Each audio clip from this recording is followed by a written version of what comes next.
Welcome to another Rugged Life video. Today we're going to be talking about how to prepare your four-wheel drive or soft roader for beach driving. So this is not only applicable for soft roaders but general, four-wheel drive vehicles.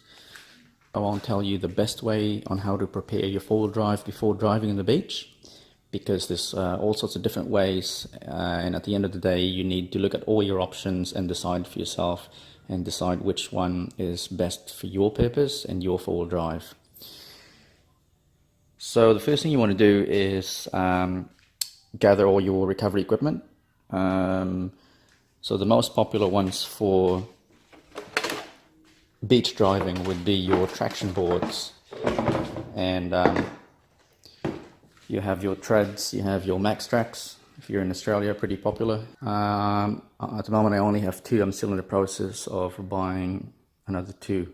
I highly recommend that you get a whole set. Especially if your four-wheel drive doesn't have a center diff lock, I highly recommend having 4 traction boards, so regardless of how or where the traction is distributed around, each 4 wheels, you will, manage to grab a hold of any one of the 4 boards and hopefully get yourself out. The next thing would be to have a shovel to dig yourself out. Very important. So I recommend a full-size shovel, especially something like this that you can, with a long enough handle so you can reach underneath your vehicle if it's stuck, right in the middle as well, because that's normally when you get hung up. However, I've purchased this thing before. It's a very lightweight aluminium shovel, very compact, weighs next to nothing. So the good thing, what I like about this is it's perfect for sand. Soft sand, a little bit of firm sand. It's perfect because you could dig it out pretty easily. And the best part is it's pretty portable. So if I take it apart, like so, you can see how small it is. Just like that. And as I say, very lightweight. I shove it underneath the driver's seat and you hardly notice that it's there. Just locks into place using these things. Then on top of that you can get your air jacks, exhaust air jacks, which is perfect for sand. Obviously you need a snatch strap. What's one of the most popular ones for sand. It's pretty much made for that purpose as well. I've got another video about snatch straps and four-wheel drive vehicle recovery in my channel. I'll put in the description down below.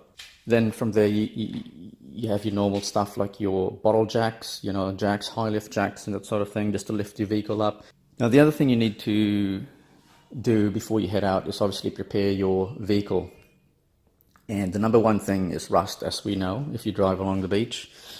So there's different ways that you can protect your vehicle from rust. It ranges from those electronic systems to your sprays and your undercoating as well. This video is not to convince you or not to tell you what the best way is. This video is to show you, give you different options and show you little bits and pieces, and at the end of the day you need to decide which one's better for you and your vehicle and your use and your purpose. So as an example, I've got 3 cans here: Lanotech, WD-40 and your fish oil. So these are probably, a few of the most popular sprays that you can spray underneath your vehicle. The difference is, well, there's quite a few, but fish oil's cheap, pretty cheap to buy. It stinks, and that's why a lot of people don't like it. WD-40, it's a water dispersant spray that will work as well, a little bit more expensive than this.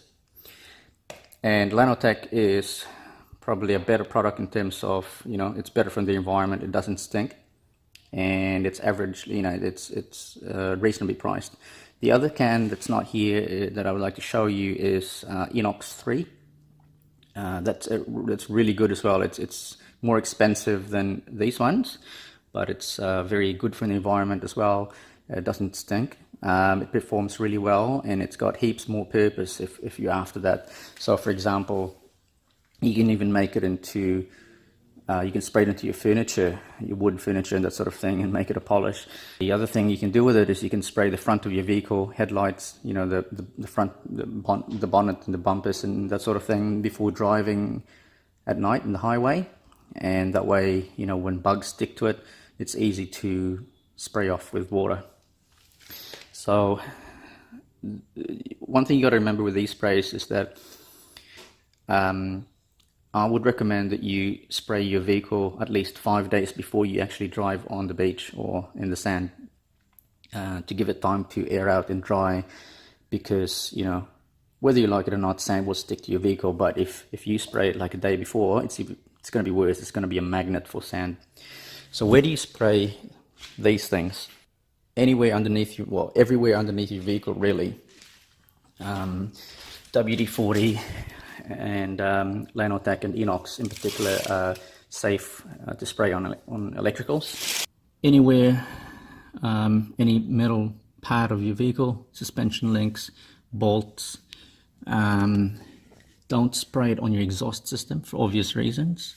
I literally sprayed each and every bolt and metal bracket that I could find underneath, like that for instance, that just holds a cable, but spray that anywhere and everywhere that there's metal, you spray it. At the front of your vehicle, then there's more suspension links, there's more links, steering links and that sort of thing, so spray all of that as well. And don't forget to spray on top of cross members, some hidden, don't know if you can see it, but you know, some hidden parts up tucked away up there.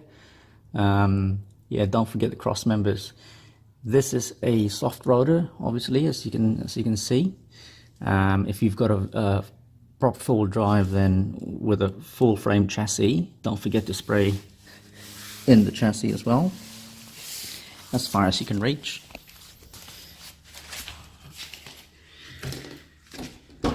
Also,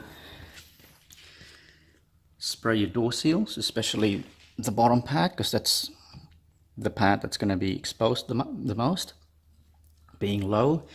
And you'll see that there's going to be drain holes on your door seals. So what you can do is, those sprays will have nozzles, so you can stick the nozzle inside, left, right, up and down, all around, and spray it inside as well, all around here.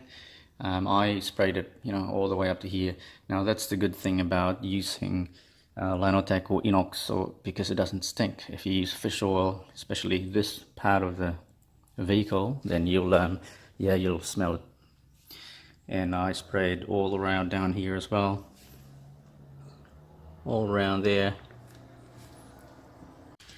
Onto the engine bay, so same deal, you'd spray all around everywhere, which is a good idea, especially if you're going to do a little bit of water crossing as well.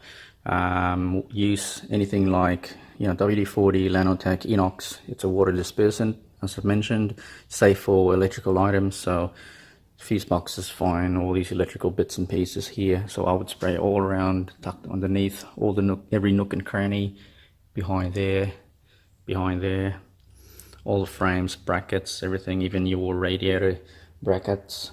If you've got an automatic transmission, if you drive on the sand a lot, tow a caravan or camper trailer, I would highly recommend you get a transmission cooler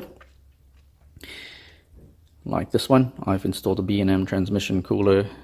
I've got a video that I'll post in the description, or a link that links up to a video that I created about it. So have a look at that. Every bolt you see, spray it down around and inside those holes. Give it a spray all around as well. One thing I would say that you need to do before you head out driving on the beach is you need to obviously do your research and learn how to drive on the beach, especially if you're new to it. Tire pressures, learn about that. And one thing you need to remember is that every vehicle is different. So every vehicle performs in different manners on different terrains. So know your vehicle. It's best if you know which gear, lower range, high range, first, second, third, do you need to be, if you're depending on what type of sand you're driving on, whether firm, you know, if it's hard or soft or whatever. Learn about momentum as well. Do your research. One thing I would recommend as well is not only do you collect whatever necessary recovery equipment you think is best for your need, but for your use, but learn how to use them. Don't just buy them and chuck it in your vehicle, and learn how to use it while you're there. Thanks for watching this video. If you haven't yet, check out my channel and have a look at all the other videos that I have in there, and we'll see you in the next one.